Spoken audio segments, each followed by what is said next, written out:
Hello students, today we are going to talk about the couple moment, which is the last part of our lecture 3.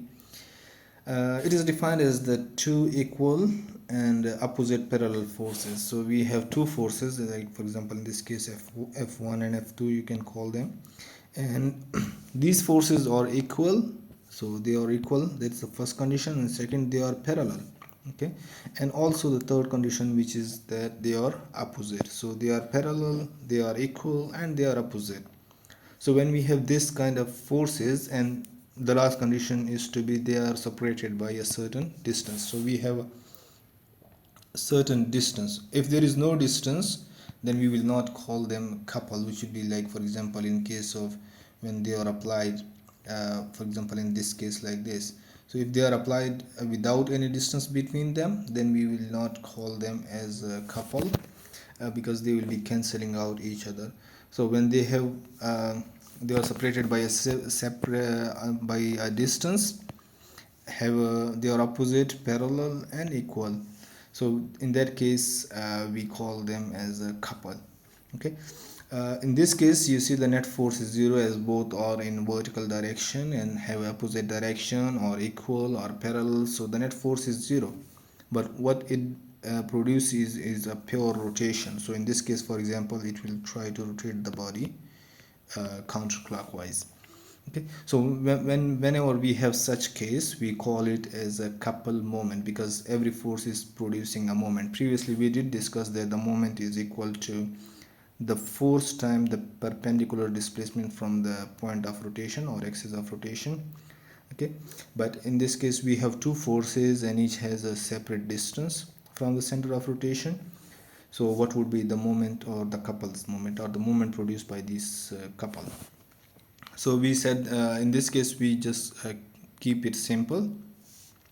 We, instead of taking the distance from the center of rotation, we take the distance between the two forces, or the perpendicular distance between these two forces, and we define it as the couple moment is equal to force times the displacement between these two forces. Okay, so previously it was force multiplied by this distance, that would be our one moment, and then the second force time this distance would be our second moment. But in this case we even simplify it further, and we, instead of taking the separate distance, for example this distance will be your d by 2, this distance will be your d by 2, and instead of taking them separately, what we do is we just multiply. We take one force, either this or this one, because they are equal. So you take that force and take the complete distance between these two forces, and we get to the couple's moment. We are going to solve a problem, and from there we will actually understand that you can find it both ways. Either take the separate moment of each force and then sum them up, it will again come equal to be your couple's moment. So let's see, have a look at this problem where we have a total of 75 Newton, two forces applied. They are equal, they are parallel, and they are applied in the opposite directions. Also they have a certain distance which is actually 0.15 plus 0.15. In this case you can just say 0.3 meter between them. Okay, so let's go and solve this problem. Okay, now there are two ways to do it. Either go on and calculate the separate moments for each one. So let's say I call this as F1 and this one is F2. Okay, so you can either do as F1 into the distance, which is d. Let's say this is d over, and this is also d. Okay, so either you can do that, or you can call it as d by 2, since it is half of the total distance between the forces. Okay, now either you can do this and then you can do F2 multiplied by d by 2. Okay, so that is one way to do it, because 0.15 is equal to d by 2 in this case. Okay, so either you can do this, or you can simply say that the total moment is equal to the force time the distance. Okay, so distance would be equal to 0.15 multiplied by 2, which is equal to 0.3 meter. All right, so there are two ways to do it. Either calculate the moment of each force about the center of rotation. Okay, either calculate the moment of F1 about this point and then F2 about this point. So this is one way to do it.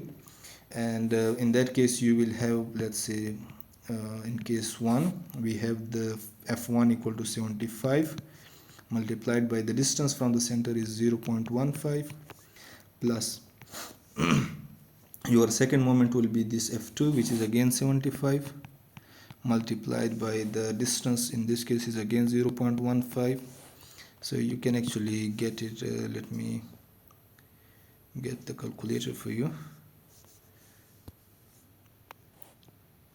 So we have 75 multiplied by 0.15 plus again 75 multiplied by 0.15. So you get 22.5. So that is 22.5 Newton meter. That is total when we calculate this, the moment separately for each case, for each force. Now in the second case, what you can do is you can take because these two forces are equal, so you can in other ways take the force common. So you take 75 common from this equation. Okay, you take the 75 common because there is an addition sign here, so you take it common. You are left with what? You are left with 0.15 plus 0.15. Okay, or in other ways you can take 0.15 common, but that will make things a little trickier, so we just keep it simple. And then you get what? 75 multiplied by 0.3, which is actually equal to your total distance between the forces. Okay, and this gives you what? 75 multiplied by 0.3 gives you 22.5, the same one that we calculated when we were doing individually. So again this is again 22.5. So either you, so there is, as we said, there are two ways. So first way is actually calculate individually for each force and then sum it up. Okay, or you can just take one force and multiply it by the total distance. Now if you are calculating individually, then you need to take a separate distance. So this distance and this distance will be taken separately. Okay, and then multiplied with each of these forces, and then you sum the moments up.